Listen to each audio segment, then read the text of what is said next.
Here with me today is Ryland Englehart, the general manager of the San Rafael Cafe Gratitude. It's a raw restaurant, and the creator of a new documentary called May I Be Frank.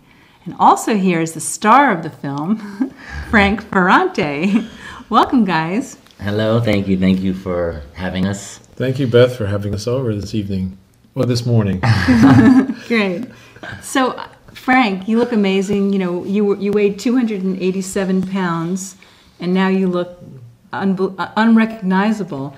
So my question first was, what brought you into Cafe Gratitude for that fateful day? Well, it was a dark and dreary February evening, and I was there to rent some videos at a place across the street from the cafe called Lure Video, and I was going to get some Italian videos to go visit to bring to my cousin in San Diego, Michelangelo, who was ill, and I wanted to get them in Italian, subtitled, so that we can watch Italian films and complain about America. Mm-hmm. And on my way there, I saw this sign that said Cafe Gratitude, and I thought it had something to do with the recovery community, because gratitude is a cornerstone of maintaining sobriety and mental health. And so I walk in, and there was no one there except Ryland and a few people. And as I walked in, there was all this fanfare. Welcome, hi, how are you? Great. Glad to see you. Hey, great.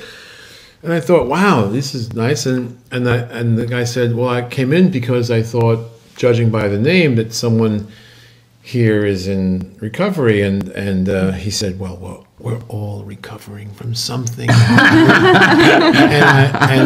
I immediately surmised that they were all stoned. And that's why they were acting that way, because that's not how a recovery person would have responded. So at the time, I was very, very sad and depressed. I was extremely isolated and lonely, and I had just let go. I had basically given up on life. Mm-hmm. And I walk into this place, and it triggered something in me, and it compelled me to go back. And what I went back for was really for the warmth and the kindness that they showed me every time I went there.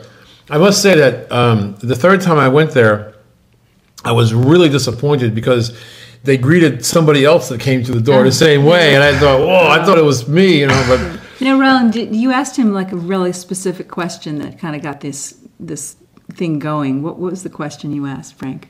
So every day at Cafe Gratitude, we have a question of the day, and that's really about inviting people into conversations of gratitude and giving thanks.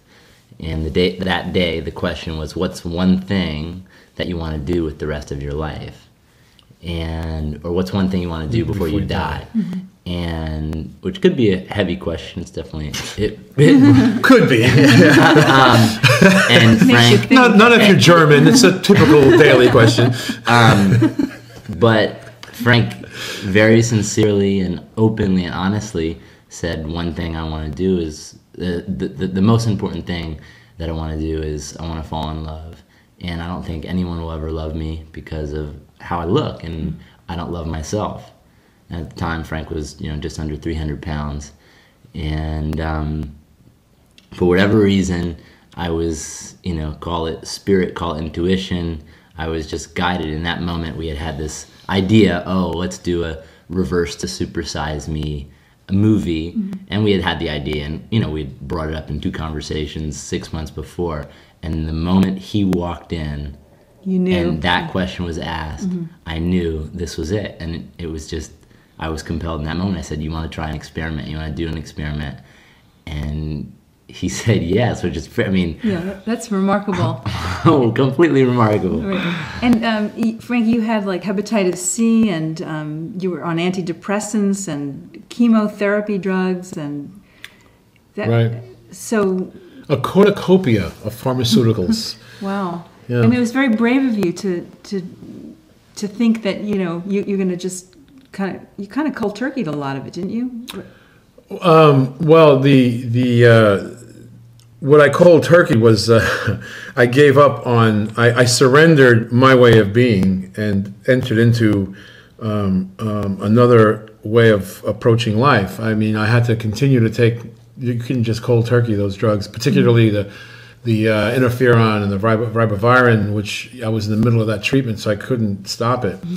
And that alone, those two drugs alone are so, the side effects for some of us, not for everyone, but for me anyway, they were very debilitating. It was as if I was like 60% present at best most of the time. And all those other drugs I was taking too. A lot of those drugs were prescribed to me as an antidote to the side effects, to counter the side effects. The film was just brilliant. You know, I thought you did a fantastic job. This is the first film that you've ever made, which was shocking. I mean, it was edited beautifully. It was the sequencing, the music. You know, it was great, and just the honesty really struck me. That, you know, how you really, Frank, exposed yourself to the world, basically. And what was that like? What was that experience like for you? At the time, I had no idea I was exposing myself to the world. I really didn't. I mean, there was a camera there, but after a while, after a very short time, the camera just fades into the background, and so in a way, it was a wonderful departure from the way I was feeling. So I was involved with these three young guys, and one of the things that happened for me was it reminded me of an idealism that had faded away, and it reminded me that I had that idealism, and that I had that enthusiasm for life and the joie de vivre. I had forgotten. I used to be. I remembered it, and all of a sudden, these guys triggered that memory, and it was actually sad at first because I realized how much of that I had let go. I got it back, but in spades, and there's probably one individual in particular that would love to have it tamed down, but that's another story. But you look remarkably healthy. You know, like I'm looking at the whites of your eyes. They're like they're white, super white. Yeah.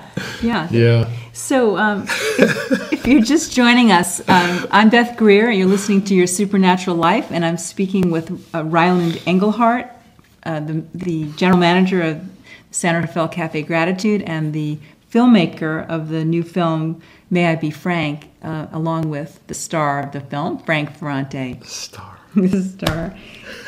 So you had a lot of support. They were like, yes, you had angels, these 20-year-old guys, angels. So, well, first, Ryland, tell us what that was like for you, because you were just on him. There were three of you, right?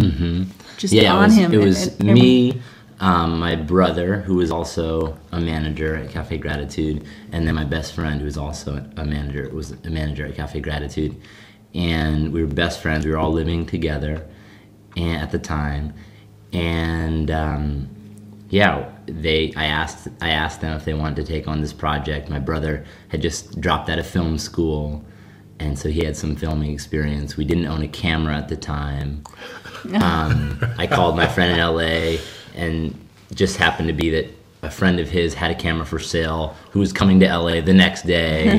So it was just meant to be. Right? I mean, the process has been miraculous. The way that the universe shows up to support something when you continuously ask for help and continuously give it away to community. When you can't figure out how you're going to do it yourself, you ask for how it can get done by the people around you. And what it was like for me personally was, it was remarkable. I mean, it continues to be remarkable. I think a lot of my life I've been challenged with figuring out who I am and what my individual contribution is to the world and what's my artistic expression. And by doing this film, I really see myself and believe in myself as someone who can make a difference, because I see our relationship, I see Frank's life, and I've been empowered in really being someone who makes a difference. Yeah, And well, you do. I mean, when I come into your restaurant, just your energy, your positive energy is always, it makes a difference, you know, in how I feel just coming in there. It's very nurturing. And he's always like that. Yeah. He's always like that. And I checked his pockets to see if there was anything in there like that, you know. Nah, and I checked his medicine cabinet too. There's nothing in there. Q-tips, you know. Wow. So, yeah, it's been a remarkable journey for me. And Congratulations. thank you.